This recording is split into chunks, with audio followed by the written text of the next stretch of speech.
Everyone, lecture 5 last lecture है। इसके बाद हम इम्पोर्टेंट क्वेश्चंस का भी इसमें डालेंगे कि कौन कौन से आने के चांसेस हैं।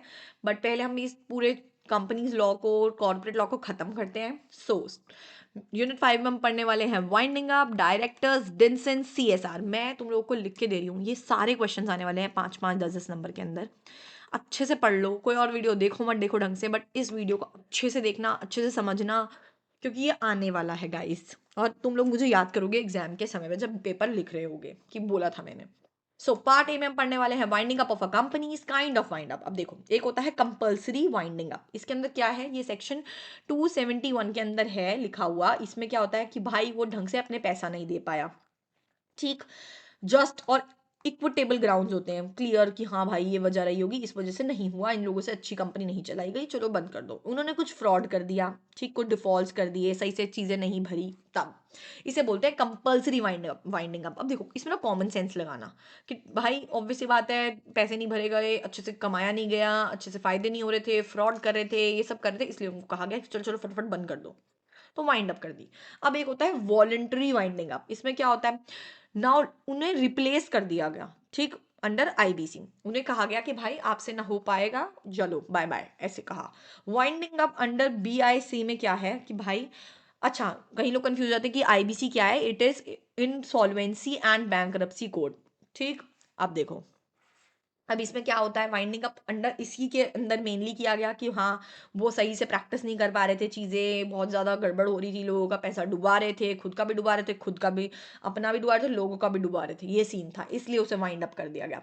अब क्वेश्चन क्या उठता है कि ये वॉलेंट्री वाइंडिंग अप और वाइंडिंग अप अंडर IBC क्या है। भाई दोनों कहीं ना कहीं सेम चीज़ है, बट इसके अंदर मेंबर्स और क्रेडिटर्स बता देते हैं कि भाई तुमसे नहीं हो रहा है, और यहाँ पे ये कोड खुद ही दिखा रहा होता है कि तुमसे नहीं हो रहा है, ठीक है। ये डिफरेंस है इन दो चीज़ों का। अब इसकी अच्छे से रीड कर लेते हैं हम। इसके कॉन्सिक्वेंसेस क्या होते हैं जब आप वाइंडिंग अप करते हो चीज़ को, ठीक। क्या होता है, ऑब्वियसली बिजनेस सीज हो जाता है, कंपनी काम करना बंद कर देती है, लीगल प्रोसीडिंग्स होती हैं, ठीक, जो ट्रिब्यूनल की परमिशन के साथ। कंपनी के जो असेट्स होते हैं वो सारे ऑब्वियसली फ्रोज हो जाते हैं, लिक्विडेटर्स ले लेते हैं। रीज़न क्या रहता है इसका, वही हमने जो पीछे पढ़ा, पैसे नहीं दिए पाए, फ्रॉड हो गया, मिसमैनेजमेंट हो गई, चीज़ें अच्छे से नहीं, डेडलॉक हो गया, ठीक, कंपनी पूरी की पूरी फेल हो गई, यही सेम रीजंस जो हमने पढ़े ऊपर कहीं ना कहीं। अच्छा, रोल क्या रहता है इसके अंदर ट्रिब्यूनल का और कोर्ट्स का। Orders winding up appoint. अब अगर आप बेसिकली, अगर उन्होंने वाइंड कराना है, उसे वाइंड अप करना है उस कंपनी को, तो वो क्या करते हैं, एक लिक्विडेटर जो होता है उसे अपॉइंट करते हैं, और वो ये सब करवाता है। ओवरसी वो देखता है कि कैसे डिस्ट्रीब्यूट करने हैं जो असेट्स थे कंपनी के, है ना। तो सारी बात सुनते हैं, जो ऑब्जेक्शंस लोग लाते हैं, जैसे क्रेडिटर्स, मेंबर्स जो बोलते हैं, उनकी बात अच्छे से सुनते हैं, समझने की कोशिश करते हैं। वो रीऑर्डर कर सकते हैं कि हाँ भाई दोबारा से इसे, मतलब किसी और कंपनी के साथ मिला के हम काम कर सकते हैं इसका, ठीक है।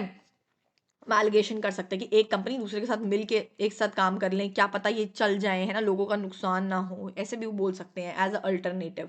लाइबिलिटी क्या रहती है, लाइबिलिटी रहती है for past members of past members are liable for companies debt, ठीक है। They cease to be a member within 1 year before winding up. उन्हें रोक दिया जाता है। कंपनीज अनस्टेबल, वो ऑब्वियसली नहीं लाइबिलिटीज चुका पा रही, इस वजह से, यही उनकी मेन लाइबिलिटी रहती है, उसे 1 साल पहले ही बोल दिया जाता है कि भाई इसे वाइंड अप करो, नहीं हो रहा है तुमसे, तुम लोगों का नुकसान दे रहे हो, ठीक। पेमेंट्स ऑफ लाइबिलिटीज क्या होती है, इसमें है insolvency, resolution cost, workman dues, आपको जो देना है, सिक्योर करना है क्रेडिटर्स को, अनसिक्योर्ड क्रेडिटर्स की भी हेल्प करनी है, गवर्नमेंट के ड्यूज चुकाने हैं आप लोगों को, शेयर होल्डर्स का कुछ पैसा रहता है तो उसके ऊपर वो देखना है आपको कैसे आप चुकाओगे, ठीक है। ये याद करने वाली चीज़ है। इसके बाद रिकंस्ट्रक्शन और अमेलिगेशन। कंपनी में रिकंस्ट्रक्ट इंस्टेड ऑफ डिसॉल्व, कभी कभी क्या करते हैं, वो देखते हैं कि हाँ कंपनी में कुछ चांस है तो उसे रिकंस्ट्रक्ट कर देते हैं, कि दोबारा से बना देते हैं। अमेलिगेशन मतलब मर्जर बोल सकते हैं, मैं तुम्हें पहले भी बताया कि दो कंपनीज मिलजुल के कुछ करने की कोशिश करती है, उसे अमेलिगेशन बोलते हैं कि चल यार एक कंपनी के अंदर दूसरी को डाल दो और थोड़ा फायदा करा दो, ठीक। क्योंकि एक सपोज अच्छी चल रही है और वो उसको टेक ओवर कर लेगी तो बेटर काम हो पाएगा।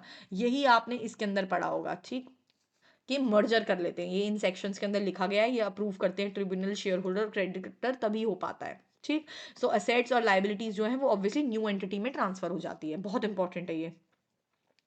अब कंपनीज डायरेक्टर्स पढ़ेंगे हम। सो डेफिनेशन एंड पोजीशन क्या है इनकी? डायरेक्टर्स जो हैं person appointed to the board, board करता है, ये इसका सेक्शन है। बोर्ड ऑफ डायरेक्टर्स ये सेक्शन है। ग्रुप मैनेजिंग कंपनीज अफेयर, एक तरीके से ग्रुप होता है बोर्ड ऑफ डायरेक्टर्स की जो क्या करते हैं, कंपनी के अफेयर्स को मैनेज करने का काम करते हैं।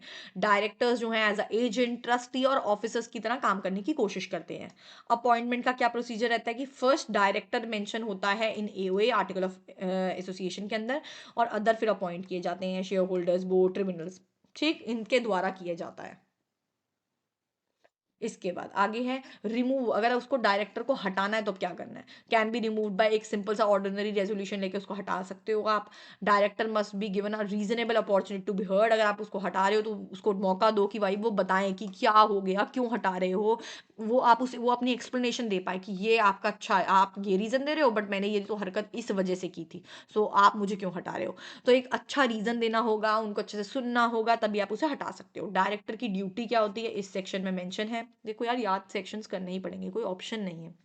ठीक, सो एक्ट इन गुड फेथ किया गया है, best interest of the company में किया गया था, हम चाहते थे कोई कॉन्फ्लिक्ट ना हो।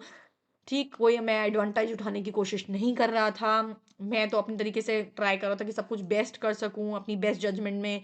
ठीक, और मैं सारी बोर्ड मीटिंग्स ले रहा था, ये उसकी पूरी रिस्पॉन्सिबिलिटी। अगर ये सब नहीं करता है तो आप उसको रिमूव कर सकते हो, बट अगर वो कर रहा है तो फिर आप यार उसको भी सुनो, है ना, ये मान के चला जाता है।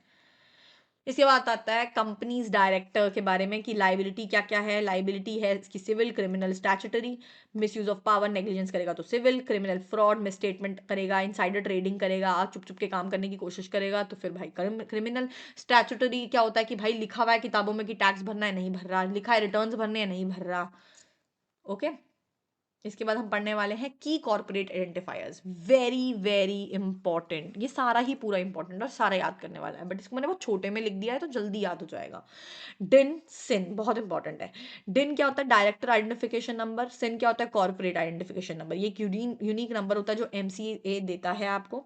मैंडेटरी होता है, सारे डायरेक्टर्स के पास ये होना ही चाहिए।